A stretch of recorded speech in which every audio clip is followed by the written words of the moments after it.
राधे राधे। जय श्री कृष्णा। हमारे भजन संध्या जी में आपका स्वागत करते हैं और पुत्रादि एकादशी की कथा प्रस्तुत कर रहे हैं। पौष मास के शुक्ल पक्ष की एकादशी की सभी को बहुत बहुत शुभकामनाएं। बोलो एकादशी माता की जय।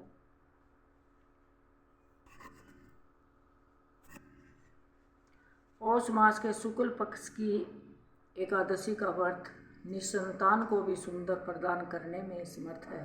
संतान प्राप्ति और उसकी रक्षा एवं प्रगति के लिए प्रत्येक नर नारी को यह व्रत करना चाहिए।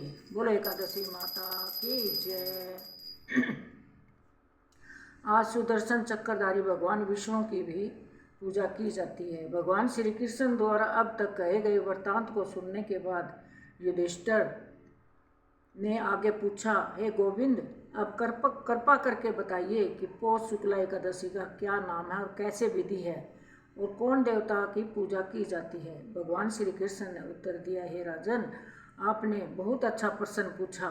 एकादशी का नाम पुत्रादि एकादशी है। इसमें नारायण भगवान की पूजा की जाती है और चर और अचर संसार में पुत्रादि एकादशी के व्रत के सामने कोई व्रत नहीं है।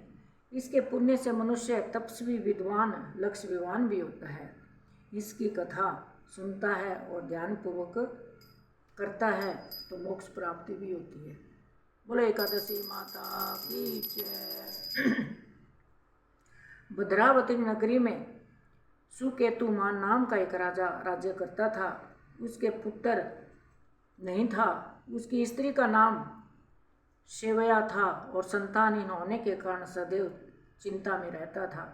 पुत्रहीन राजा के पितर रो रो कर पिंडदान लेते थे और सोचा करते थे कि इसके बाद हमको कौन पिंडदान देगा। राजा तो पुत्र न होने के कारण हर समय दुखी रहता था। उसे बंधु बांधव, धन, हाथी, घोड़े, राज्य तथा वैभव आदि सभी अर्थहीन प्रतीत होते थे। अर्थहीन मतलब उसको कोई अच्छा नहीं लगता था। राजा सदैव यही विचार करता था कि मेरे मरने के बाद मुझको कौन पिंडदान करेगा, कौन मेरे बुजुर्गों का पिंडदान करेगा। बिना पुत्र के पितरों द्वारा देवताओं का ऋण कैसे चुकाएगा। जिस घर में पुत्र न हो उसमें सदैव अंधेरा रहता है। इसीलिए मुझे पुत्र की उत्पत्ति के लिए कोई प्रयत्न करना चाहिए। जिस मनुष्य ने पुत्र का मुख देखा है वह धन्य है। उसको इस लोक में यश और परलोक में शांति मिलती है, अर्थात उसके दोनों लोक सुधर जाते हैं। पूर्व जन्म के कर्म से ही इस जन्म में पुत्र, धन आदि प्राप्त होते हैं। राजा इसी प्रकार रात दिन सोचा करता था और चिंतित रहता था। राजा ने अपने शरीर को त्याग देने का विचार भी किया, परंतु आत्मघात को महापाप समझकर उसे ऐसा नहीं करना चाहिए। एक दिन राजा अपने घोड़े पर सवार होकर चल दिया और पक्षी और वृक्षों को देखने लगा और उसने देखा कि वन में मृग, व्याध, सूअर, बंदर, सिंह आदि अपने बच्चों के साथ घूम रहे थे। उसको भी महसूस हुआ कि मेरी भी औलाद होती तो मैं भी ऐसे करता। हाथी अपने बच्चों और रथनियों के साथ घूम रहे थे। वन में कहीं गिद्धड़ अपने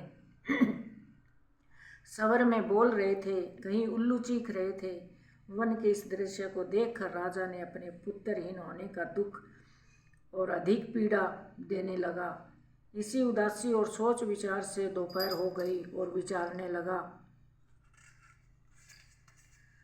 मैंने कई यज्ञ किए, ब्राह्मणों को सुंदर भोजन तथा दान भी किया, फिर भी यह दुख मुझे क्यों प्राप्त हुआ।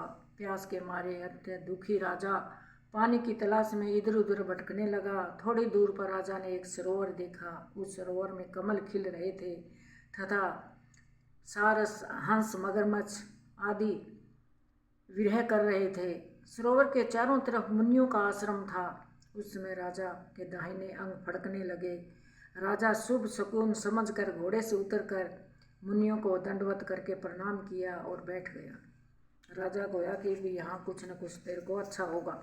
राजा को देखकर मुनियों ने कहा, हे राजन, हम तुमसे बहुत प्रसन्न हैं। तुम इस जगह पर कैसे आए हो, कहो। इस पर राजा ने मुनियों से इसका परिचय पूछा और फिर अपने मन की कही। मुनि बोले, हे राजन, पुत्र की इच्छा करने वाले को उत्तम संतान देने वाली पुत्रादि एकादशी है। हम लोग ऋषभदेव और इस सरोवर का स्नान करने आए हैं। इस पर राजा बोला, हे मुनिवर, यदि आप मुझ पर प्रसन्न हो तो मुझे एक पुत्र का वरदान दीजिए। मुनि बोले, हे राजन, आज पुत्रादि एकादशी है, आप इसका व्रत करें और भगवान की कृपा से आपके अवश्य ही पुत्र होगा। मुनि के वचनों के अनुसार राजा ने उस दिन वही एकादशी का व्रत किया और वही द्वादशी को अपने व्रत का प्रयाण किया और मुनियों के प्रणाम करने अपने महल को वापस चला गया और उस मास रानी के गर्भ धारण किया और 9 मास के बाद इतना सुंदर पुत्र उत्पन्न हुआ जो कि बड़ा होकर अत्यंत वीर यशस्वी प्रजापालक चक्रवर्ती सम्राट बना। बोलो एकादशी माता की जय, सुनने वालों की भी जय। भगवान श्री कृष्ण बोले, हे राजन, पुत्र प्राप्ति के लिए पुत्रादि एकादशी का व्रत करना चाहिए और इस व्रत करने से लक्ष्मी इस व्रत के करने वाले यशस्वी और पितर भक्त मुक्त पुत्र को प्राप्त ही पुत्र तो प्राप्त पाते ही हैं और इसके मातम का श्रवण करने मात्र से मनुष्य सुंदर संतान और मोक्ष की प्राप्ति होती है। बोलो एकादशी माता की जय। एकादशी माता जैसे राजा को टूठी वैसे हमने भी टूठी। बोलिए एकादशी माता की जय। ओम जय जगदीश हरे, स्वामी जय दीनानाथ हरे, भक्तजनों के संकट क्षण में दूर करे। ओम जय जगदीश हरे, जो ध्यावे फल पावे, दुख बिन से मन का, स्वामी दुख बिन से मन का, सुख संपत्ति आवे, सुख संपत्ति घर आवे, कष्ट मिटे तन का। ओम जय जगदीश हरे, तुम्हें बिन हो मात पिता, तुम मेरे शरण पड़ूं मैं किसकी, स्वामी शरण पड़ूं मैं किसकी, तुम बिन और न दू प्रभु बिन और न दूजा, आस करूं मैं जिसकी। ओम जय जगदीश हरे, तुम पूर्ण परमात्मा, तुम अंतर्यामी, स्वामी तुम अंतर्यामी, पार ब्रह्म परमेश्वर, पार ब्रह्म परमेश्वर, तुम सबके स्वामी। ओम जय जगदीश हरे, तुम हो एक गोचर, सबके प्राण पति, स्वामी सबके प्राण पति, किस विध मिलूं दया में, किस विध मिलूं प्रभु मैं तुमको। ओम जय जगदीश हरे, दीन बंधु दुख हरता ठाकुर तुम मेरे, स्वामी रक्षक आप मेरे, अपने हाथ उठाओ, अपनी शरण लगाओ, द्वार परम तेरे।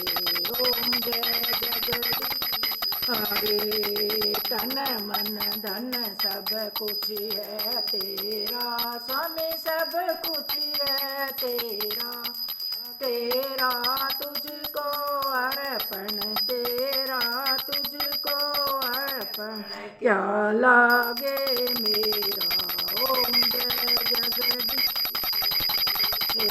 ओम जय जगदीश हरे, स्वामी जय दीनानाथ हरे, जनों के संकट दास, जनों के अवगुण बंसरी वाला दूर करे।